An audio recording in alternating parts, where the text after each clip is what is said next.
Ai ai, como eu fiz os piores casais de Winx e vocês pediram, choraram, gritaram, imploraram por um vídeo dos melhores, aqui estamos. Lembrando que aqui eu vou listar os melhores casais canônicos do desenho, ou seja, não tem chips ou as doideiras das comics e muito menos coisas esquisitas que vocês falaram pra mim, tipo Tritanos e Aisha, porque eu não preciso explicar tanto, né? Eu sou Steve, já dá like, se inscreve pra gente virar o maior canal de Winx do mundo, dá aquela hypada pra eu saber que vocês estão gostando do conteúdo, porque não parece, mas é um baita trabalho fazer esses vídeos, e perdão a demora pra lançar esse vídeo, eu tive vários problemas, perdi o vídeo, perdi gravação, perdi tudo, eu também tive problema de saúde e tal, mas bora!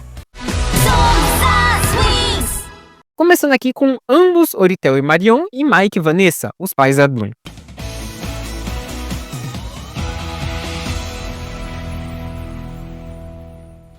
Todos sabemos que Oritel e a Marion, o rei de Domino, lutaram contra as bruxas ancestrais e o Valtor. Só que durante essa treta, Domino foi destruído e todo mundo foi pra casa do caralho, sugado no portal lá.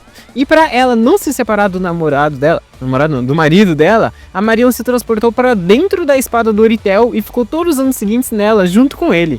Além disso, o que a gente vê deles? Eles são muito fofos e muito unidos. Na quinta temporada, inclusive, que eu tava revendo esses dias, eles estão lutando com as Trix, né? E eles estavam humilhando elas, porque eles estavam trabalhando juntos. E só perderam porque foram enganados, né? A Darcy e a Storm fingem que conseguiram capturar a Marion, e aí eles se rendem na hora pra salvar ela. É muito da hora, é muito fofo. Inclusive, quando eles são congelados, eles estão juntos também, tentando se defender e se proteger. Eu acho muito legal. Sim, pena que a gente vê pouco deles, né? Eu queria ver mais deles em ação, deles lutando, deles se ajudando. Mas só disso, deles conseguirem bater de frente com as Trix, que estavam com os poderes bufados por causa do Tritanos, cara, e só porque eles estavam juntos, entendeu? Isso foi muito da hora. E também o único jeito que eles perderam foi porque eles também estavam muito juntinhos. São um casal da hora e todas as cenas que a gente vê deles, eles são legaisinhos. Então, eles ficam aqui. O mesmo aqui vai pro Mike e a Vanessa. Eles são sempre vistos juntos e abraçadinhos, pipapopá. E eles, por mais que sejam bem diferentes, né, se dão bem e apoiam bastante a Bloom. Pena que a gente não vê muito deles também durante o desenho, né? Tipo, eu sei que teve a treta do Mike ter traído a Vanessa nas comics, né, nos quadrinhos, mas no final era um mal entendido de qualquer forma e as comics não são confirmadas canônicas, então a gente ignora esse negócio. Mas entre os casais, para mim, Oritel e Marion ficam num lugar especial. Mas a gente não vê muito dos quatro em geral, né? Então eles ficam aqui. Inclusive, eu acho da hora como o pai da Bloom é mais cético e mais pé no chão. E a mãe já é mais, ai não, Fá desiste e tal. É muito da hora isso, é muito da hora. Inclusive, se não me engano, ele é até um pouco medroso e a mãe dela é meio tipo porra louca e sai querer bater nos bichos, nos monstros, bater de frente. Ela toma iniciativa pra ajudar a proteger todo mundo e tal, quando as Lynx estão fazendo alguma coisa. Eu acho isso da hora. Diferente do Oritel e Marion, que são mais, tipo, quase o mesmo cérebro, eles são bem diferentes, mas isso não faz eles brigarem nem nada. Né Musa, né Riven. Agora você não vai abrir esse portão! portão! Me dá essa chave, sai daqui! Ô Paulo, seu inútil! Vai logo fazer meu café. Eu já tô indo. Vai fazer meu café! Ok. Já falei um pouquinho deles, eu gosto de começar, sabe, com um casal mais belezinha. Então a gente vai pro próximo, que com certeza vai dar muita treta. Vocês vão ficar muito putos comigo porque eu botei eles nessa posição.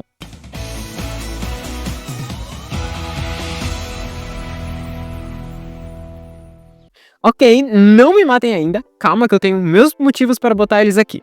Todo mundo sabe que eles se conheceram na segunda temporada e ambos tinham muita vergonha e eram muito tímidos para conversar e se declararem, né? Mas no final eles acabam se falando normal e tal.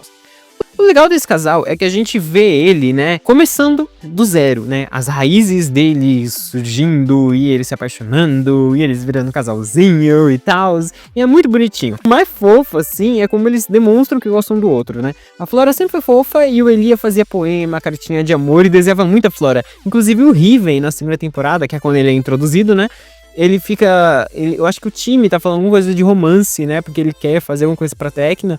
E aí o Riven fala pra contar pro Romeuzinho de lá, que era o Elia, porque ele tá fazendo uma carta de amor pra Flora, né? E é muito bonitinho. Eu sei também, a Isha invade lá, né? A fonte rubra.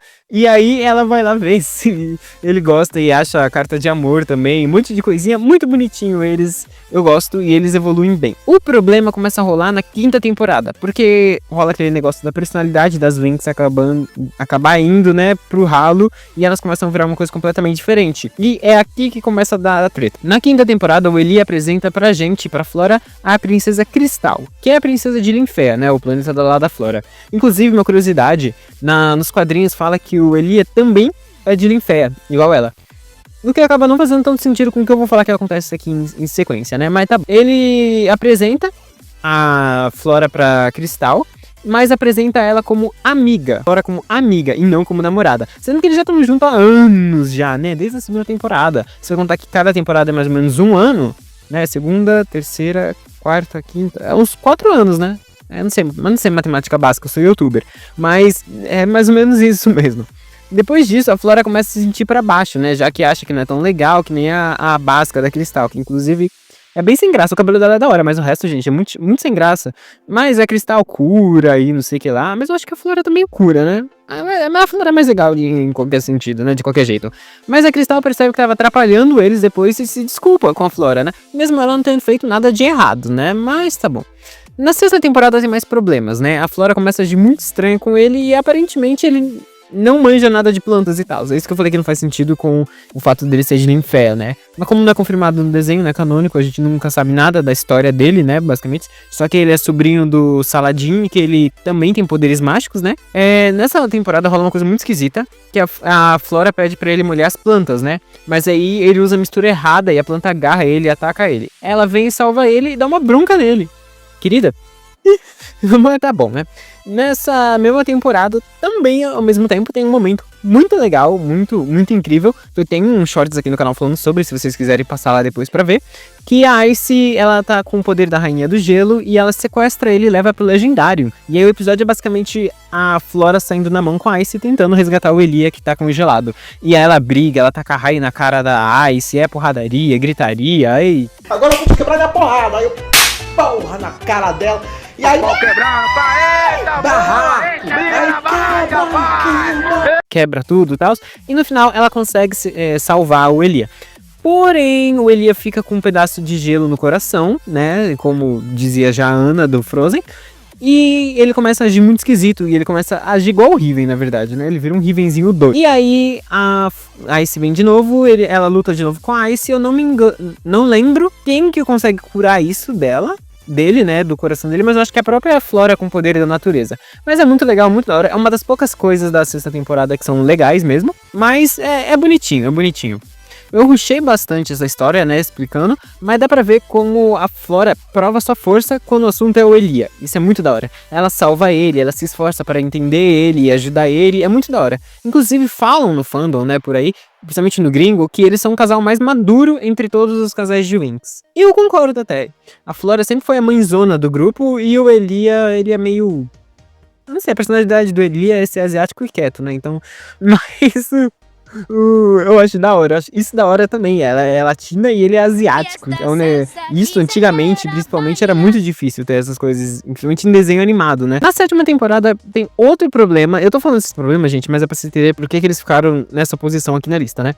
Mas tem outro problema, que ela tem a bipolaridade dela. Quando eles estão procurando alguns animais encantados, né, o Elia dá algumas sugestões e a Roxy fala que não e tal. Até ok, porque a Roxy é fada dos animais e ela manja, né? Enquanto continuavam, encontram um animal que tava dormindo. E o Elia fala que eles deviam acordar o bicho, né? Mas aí a Roxy e a Flora falam que não. E a Flora até é meio grossa com ele, sabe? Aí o bicho acorda e ataca eles. E aí a doida da Flora acha que foi ele que acordou o bicho. E começa a brigar com ele. Como se fosse culpa dele. Portanto, eu vou do amor ao ódio rapidamente. Eu vou do sorriso às lágrimas rapidamente. Depois disso, em outro episódio, por exemplo, a Flora tá tentando forçar o Amarok a ficar no quarto delas. Inclusive, o Amarok, melhor animal encantado, lindo, perfeito. E o Elia fala que ela tava forçando, mas ela ignora. E o Amarok, obviamente, quebra tudo. Até porque ele é um lobo gigante, né, gente? Ele é selvagem e é bem burrinho.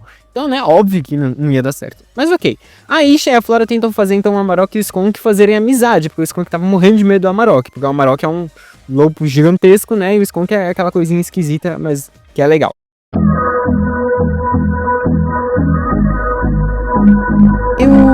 O Amarok tenta, né, ele sorri pro Skunk, mas quando ele vê as presas do Amarok, o Skunk entra em pânico e inunda tudo chorando.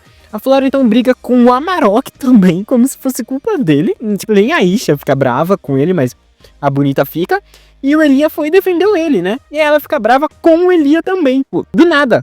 Inclusive nessa temporada, ele não podia falar nada, que ela julgava, que ela olhava torto, que ela olhava feio pra ele, como se ele estivesse falando alguma besteira ou tivesse feito algo errado, tipo, Ele não fez, ele tá certíssimo.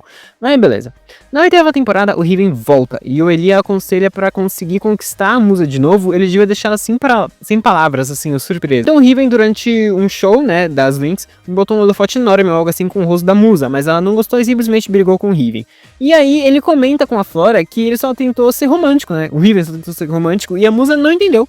E aí ela fica brava com ele porque ele tá defendendo o Riven. E ele fica bravo com ela porque ela tá defendendo a musa. Por quê? Tipo, não é que eles não têm nada a ver. Segundo, ele tava certo, porque a musa foi muito chata agora, foi muito mesquinha. Mas eles acabam meio meh assim no final e ficam juntos de qualquer jeito. Em compensação, no mesmo episódio, só que no começo, eles fazem um jogo pra ver se eles gostam e estão em sintonia, né? Porque todo mundo fala que eles são quase a mesma pessoa. E aí eles respondem umas coisas sobre o outro, tudo ao mesmo tempo, certinho assim. E é bonitinho, é legalzinho. Inclusive o povo mete louco no design do Elia nessa temporada. Eu acho que ele com o chapéu e tal, essa roupa casual dele, ele fica muito bonito. É um dos poucos meninos que fica da hora com esse estilo da 8ª temporada. Vamos nessa roupa. Eu gosto do cabelo dele também nesse negócio. Mas nada supera o Elia da primeira temporada. Nossa, que ele era ótimo, né? Mas tá bom. Anyway, o próximo casal tá aqui nessa lista, né, uma posição maior que eles, porque eles não têm essas brigas. Até tem, mas é muito forçado, né, também. Mas ainda, na minha cabeça, é menos, né, é menos brigas do que a Flora e o Elia.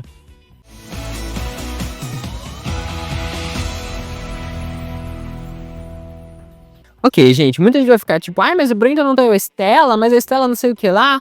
Não. Eu tenho shorts, inclusive, falando aqui disso, então se você quiser ver lá, depois tá legal também. Mas eles são os únicos casais, né, que vêm lá do primeiro episódio, basicamente, né. Logo, quando eles se conhecem, ela já fica meio tipo, ai, Brandon, kaká, né. E depois, eles têm um momento muito bonito, muito da hora, logo na primeira temporada, que pra mim ele fez eu cair no gosto da Estela, assim. Eu gostar da Estela pra caramba e achar ela uma personagem muito da hora. Que é a troca de identidade do Sky, né? Eles pensavam que o Brandon era um príncipe de Heraklion e o Sky era o escudeiro na primeira temporada, né? Porque eles tinham trocado as identidades. Enquanto a Bloom e o Sky entraram numa treta enorme quando ela descobriu isso, o Brandon ficou meio tipo, nossa, ela não vai querer ficar comigo porque ele é meio que um plebeu e a Estela é uma princesa. Só que na verdade ela não liga. Simplesmente ela fala que ela não liga e gosta dele mesmo assim, continua com ele. Tipo, a Estela, gente, a maior princesinha, patizinha que tem, simplesmente não liga de tanto que ela ama ele. Isso eu acho muito da hora. É um amor verdadeiro ali que já começa. Na segunda temporada tem uma parte que eles estão numas cavernas e tal, né? E o Brandon acaba caindo em um buracão enorme. E a Estela, sem pensar 2 vezes, pula lá pra salvar ele. Ela tava, inclusive, sem poderes já, né? Ela não tava... A magia dela tava muito fraca, né? Então os poderes dela já tinham acabado, que ela gasta magia, né, a rodo, né, como se fosse infinito. Mas tá bom. Inclusive tem um monte de meme dela pulando e gritando, e o grito dela horrível e tal, né. Mas beleza. Mas aqui eles já são namorados oficiais, e aí quando eles caem depois é água que tem lá embaixo do buracão, e aí eles começam a ser levados, o Brandon vai e resgata ela, e depois eles vão parar tipo numa prainha subterrânea, e eles estão de mãos dadas lá, cara, muito, muito bonitinho. Nessa mesma linha de episódios, o Brandon é encontrado por uns caras que são de um reino subterrâneo, e lá tem a princesa Mentia.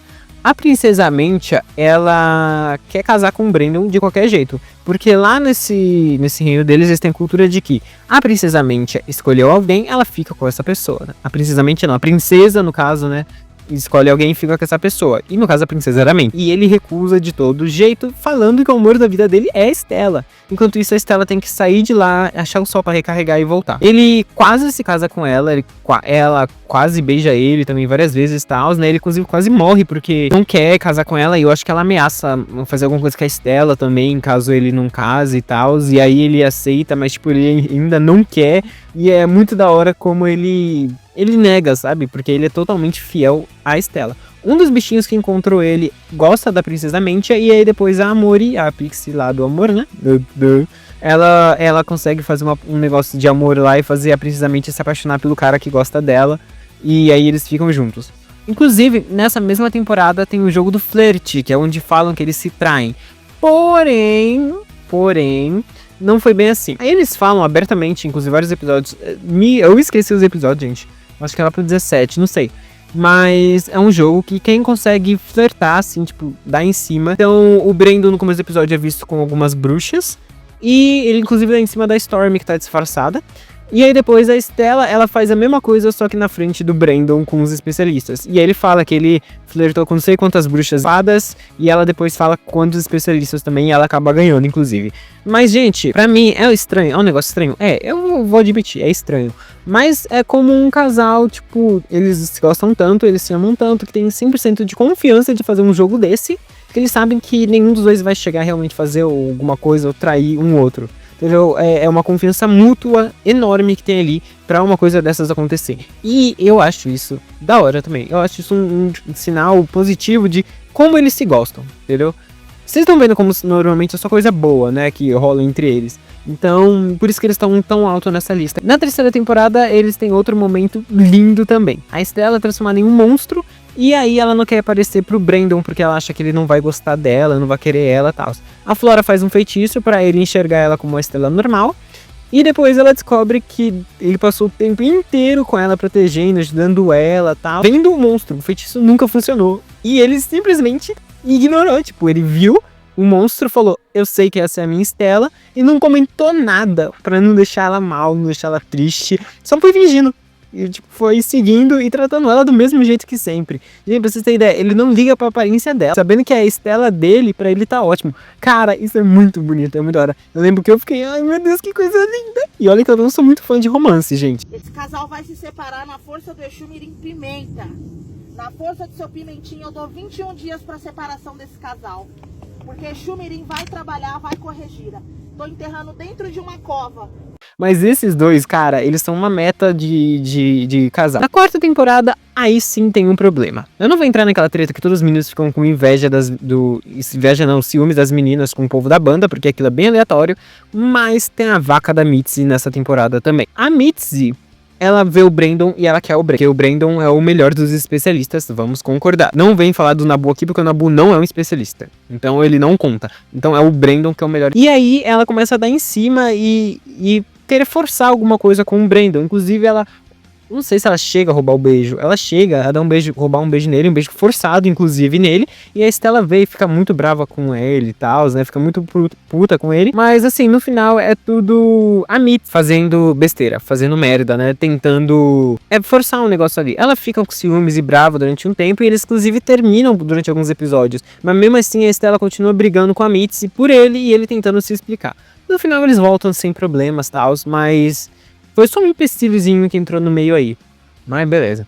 Eu serei sua amiga, sua felicidade, seu amor pra sempre serei. Olhe bem nos meus olhos, pois eu sou o seu sonho. Na quinta temporada, nada rola. No máximo, ele mandando a real pra ela em vários momentos. Tipo, quando ela tava agindo igual uma criança, quando naquele episódio da Pedra da Empatia. Depois, quando ela tá querendo fazer um negócio de roupas, com comidas e tal. E aí, na praia, e aí ele fala pra ela que tava demais, que, tipo, não tava legal. Tipo, ele é bem sincero com ela. Ele fala o que ela tem que ouvir. Mas você vê que ele tenta tomar cuidado no jeito de falar pra não deixar ela mal, entendeu? Inclusive, nessa mesma temporada, quando ele fala que ela tava agindo igual uma criança, ela chama ele no meio de um treinamento mega importante, falando que é emergência, na hora ele aparece, cara. E era pra fazer um desfile, né?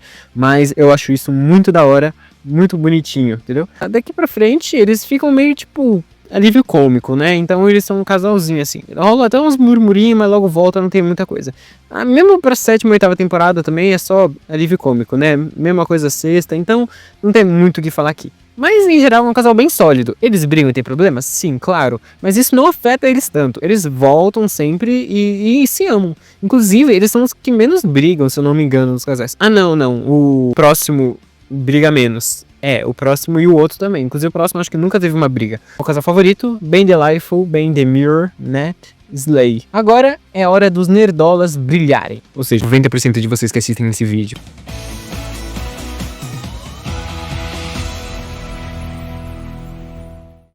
O casal de nerds esquisitos, esse devia ser um exemplo pra...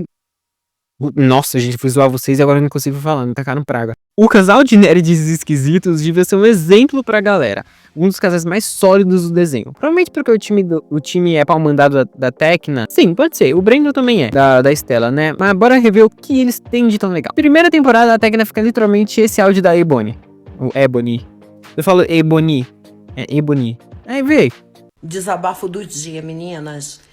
Que nerd gostoso. Nossa, mas que nerd gostoso, gente. Eu passo mal. Ele também tem um interesse nela, mas eles fazem só amizade e tal. Mas principalmente no final da temporada ela mostra que ela tá bem interessadinha nele. Já na segunda eles acabam se entrelaçando de vez e viram um casal, sempre se ajudando nas coisas de nerds e flertando, sendo bem fofinhos. A coisa mais interessante aqui foi a Tecna achando que ele é um covarde e ficando brava com ele, porque eu lembro que ele queria recuar de uma batalha, mas ela não concordava, né, Paula? Meu cachorro tá me encarando. Mas aí ele quer recuar e ela acha que é um covarde por causa disso e tal. Mas depois ele vem com várias coisas que, tipo, planos e tal, né, pra derrotar as Trix e tal. E aí ela fica tipo, na verdade ele é bem inteligente, ele é bem esperto. O ponto alto desses dois vem na terceira temporada, onde eles finalmente têm um pouco de destaque. A Tecna, pra fechar o portal de Andros, ela se sacrifica e fecha o portal e ela fica presa lá dentro. E ela ganha o Enchantix. Todo mundo acha que ela morreu, porque ela foi parar na dimensão Ômega, menos o time. O time então vira noites e noites, igual doido, procurando um jeito de contactar a Tecna e achar a Tecna. E enquanto isso, todo mundo na maior depressão e maior luto por causa da Tecna, né, pensando que ela morreu. Até que um dia de madrugada ele consegue receber o sinal dela e tem aquela cena lendária dele gritando: a Tecna tá viva, a Tecna tá viva, que é uma das cenas mais impactantes e mais legais do desenho inteiro. E aí depois eles vão atrás dela. Cara, isso é tão da hora. Tipo, ele foi o único que acreditou que ela tava viva e continuou procurando por ela. E se não fosse por ele, ela tava lá até hoje. Depois disso, eles são meio esquecidos. Quando estão juntos não tem nada demais, só eles sendo fofos no fundo e fazendo alguma coisa nerd, tipo fazendo do robozinho fazer um coração em volta deles. Uma coisa que incomoda é que eles implicam muito com o fato deles não gostarem de se encontrar pessoalmente. Tipo, na quinta temporada. Eles forçam a Tecna e o time aí no encontro, acaba sendo tudo atrapalhado, dando tudo errado e tal, porque eles têm quase um namoro virtual, né? O time é muito tímido, a própria Tecna fala. E ela também não é muito boa, assim, com palavras, então eles preferem ficar no computador. Só que assim, gente, eles se veem sempre, eles, né, andam juntos por aí e tal, mas gostam de falar pela internet. Eu não vejo um problema neles dois, porque não é um web namoro, né? Eles se conhecem na vida real, eles se encontram sempre na vida real. Então eu não sei por que problematizar isso. Eu sei que eles problematizam isso também em outras temporadas, né? Mas em geral, eu boto eles aqui porque eles são um casal meio apagado, mas ao mesmo tempo são fofos. Eles são bonitos e eles são consistentes, entendeu? O negócio deles é esse e continua até assim. Não é igual vários outros casais que uma hora é uma coisa, uma hora é outra, uma hora é uma coisa, uma hora é outra. Tipo, não tem muito contexto, sabe, das coisas. Mas vocês entenderam, né? É por isso que eu gosto bastante deles e eles ficam aqui. Eles são fofos e bons. Inclusive, na sexta temporada, ele tem que conhecer os pais da Tecna. E também rola uma coisa muito bonitinha, muito fofinha. Ele faz vários testes, vários meio que desafios lá pra eles, né, verem se ele vale a pena ou não pra Tecna. E ele passa com louvor. Então tá tudo tranquilo, tudo bonitinho. Um casal que sempre dá certo no final. Agora, uma menção honrosa antes do primeiro.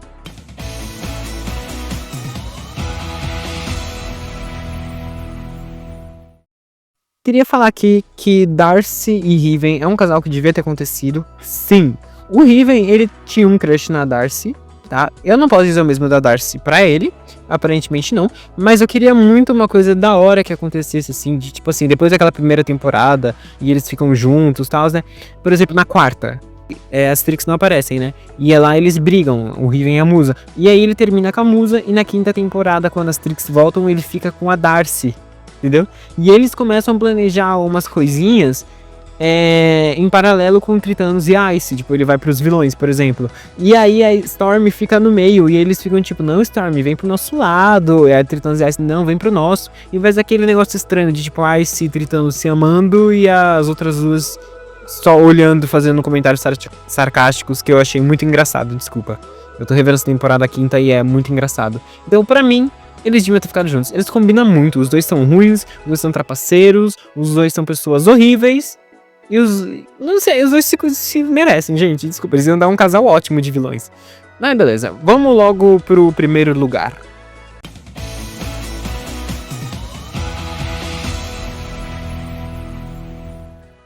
Todo mundo tava esperando esse aqui em primeiro lugar, mas ok. Aisha e Ophir. Vamos falar assim, porque na terceira temporada, né, a Aisha fala que ela não gosta de homens. Não gosta de nenhum tipo de homem, nem perto dela e tal. Por isso que o povo acha que ela é sapatona, inclusive. Sapatonas. Eu sinto longe o cheiro de couro. Mas aparece um cara seguindo elas e ajudando elas das sombras, que se identifica como Ophir. Ela também descobre nessa temporada que ela vai ser forçada a se casar com um cara que ela não conhece e ela não quer. O Ophir vai ajudando elas nas missões e tal, e elas ficam meio desconfiadas que ele possa ser um agente do Valtor, que tá infiltrado, né, com total razão, né? Só que ele depois revela que ele é o Nabu e ele que vai casar com a Isha. E ele queria também conhecer e ver ela antes de casar com ela, o que eu acho também super justo, mas ele não precisava ficar seguindo ela assim e tal. Se bem que a Isha, do jeito que ela era nessa temporada, pelo menos, eu duvido que ela ia deixar ele se aproximar pra conversar e falar com ela e tal, né, beleza. Eles se aproximam aos poucos, né? Tem aquela cena fofa que eles estão conversando e aí eles falam de coisas, interesses que eles têm em comum e tal. E eles vão fazendo uma amizade, vai crescendo ali e tal, até o ponto que eles realmente ficam juntos. E aí sim, casal perfeito, casal que já ia se casar antes, mas agora se ama mesmo de coração. Eles estão lá como um casalzinho, tudo bonitinho, tudo fofinho, pipapopó. E na quarta temporada é basicamente eles só falando, ai, Nabu, e ele, minha querida Layla. E eles ficam nesse amorzinho, nesse negocinho. Não tem muito o que falar sobre eles, né, também, porque o Nabu acabou morrendo nessa mesma temporada. Mas uma coisa muito interessante que eu gostei muito que eles fizeram foi a Isha querendo vingança. Ela querendo vingança dos bruxos do Círculo Negro porque eles mataram o Nabu. Assim, eu não culpo ela, eu também iria querer vingança. E ela tava certíssima, tá, gente? As lentes estavam erradas aqui. E ela ficou do mal, assim, basicamente, junto com as fadas da vingança pra conseguir matar os bruxos. E assim, galera, o Nabu é muito da hora. Ele é um cara gente fina. A gente vê pouco dele, mas o que a gente vê dele é ele sendo alguém muito legal, muito inteligente, muito empático e muito poderoso também. Até porque ele tanca muita coisa, ele dá muitos hits. Nas lutas ele fazia uma diferença enorme. Ele não ficava só com a espadinha tentando bater de longe assim e não fazendo nada. Ele realmente atacava e realmente fazia coisas, sabe? Coisas que os outros especialistas não fazem. E ele morreu. Ele morreu. Dizem, galera, que tinha planos no Nickelodeon de na quinta temporada ele voltar, inclusive porque a Rainbow já estava escrevendo a quinta temporada antes da Nikki entrar. Quando a Nikki entrou, ela mudou muita coisa, removeu muita coisa, editou muita coisa. E por isso que há uma bagunça a quinta temporada em questões de plot, né? Muito buraco na história e coisa assim. Mas era pra ele voltar assim. Inclusive porque num dos comerciais que tem lá pra gringa, né? Da quinta temporada tem umas cenas que dá pra ouvir o Nabu no fundo, na plateia. Como se ele estivesse no meio da galera, né? Quando tá todo mundo junto. Que na cena, no final, acabou não tendo a voz dele ali. Ou seja, provavelmente queriam sim trazer. Tava no script, estavam produzindo assim. E aí descartaram na última hora. Não sei porquê, mas... né? É Nickelodeon também, né, gente? Mas é um casal muito bonito, muito fofinho, muito legal. E vocês gostaram desse top? O que vocês acham desse meu ranking? Vocês concordam, discordam? Acham que não tem nada a ver, que eu tô chapado, que eu tô doidão? Ou alguma coisa assim? Me falem aí nos comentários. E aproveitando, eu queria agradecer muito pelos tantas de view que teve nos outros vídeos, tanto hype que vocês estão dando, vocês estão me acompanhando e tal, e dar um presente aqui pra vocês. Se vocês quiserem ganhar dinheiro com o YouTube fácil, rápido e de um jeito bem tranquilo, olha o link aí que eu deixei na descrição, que lá tem o meu presente pra vocês conseguirem aprender a como ganhar dinheiro e ser um grande youtuber também. Eu sou Steve, muito obrigado pela atenção, por assistir até aqui e falou!